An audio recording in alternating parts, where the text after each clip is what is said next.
係大人維修生活嘅問題，南挑人是影響水木村嘅成員嘅強融維修基調教育方面嘅問題。水木村嘅去年800風采當中受傳到嚴重，龍華國小嘅教室係橫鐵，實際到底下限地做校服嘅教師上課，基調唔啲自家嘅學校物嘅世界做啲重建，新嘅學校就會遇到難咯。高雄總督提行，為入到水木國小嘅運用自海橋，喺風采當中咪係本大水大鐵。兩日年三股如熱股嘅成員嘅，所以都到落大水偏頭作為本大水淹鐵，冇辦法正常去到學校上課。在後日年水木村嘅成員嘅暑假嘅環境，限係強融當件事。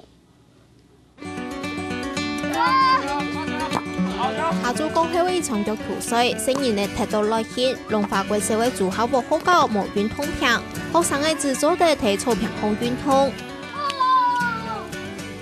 龍華國小學校喺800風采當中，網體輸出冇辦法再夠使用，無為學校嘅學生嘅喺過去1年度，先係喺神木村辦公室，艱難搭出來嘅書本嘅測驗教室，總係執半夜嘅課，個人辦到個參學校嘅主校部學校。同其他嘅學校比較起來，龍華嘅成員嘅受教育嘅環境實在係過簡單，可能就因為安尼，一定對未來嘅新學校充滿了各種美好嘅想象。我希望有籃球場，我希望有操場，我希望有爬桿。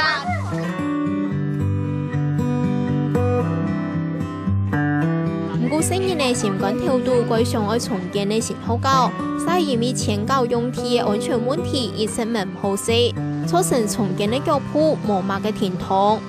我不希望龍華就因為這個風災就不見了，所以希望學校趕快蓋好。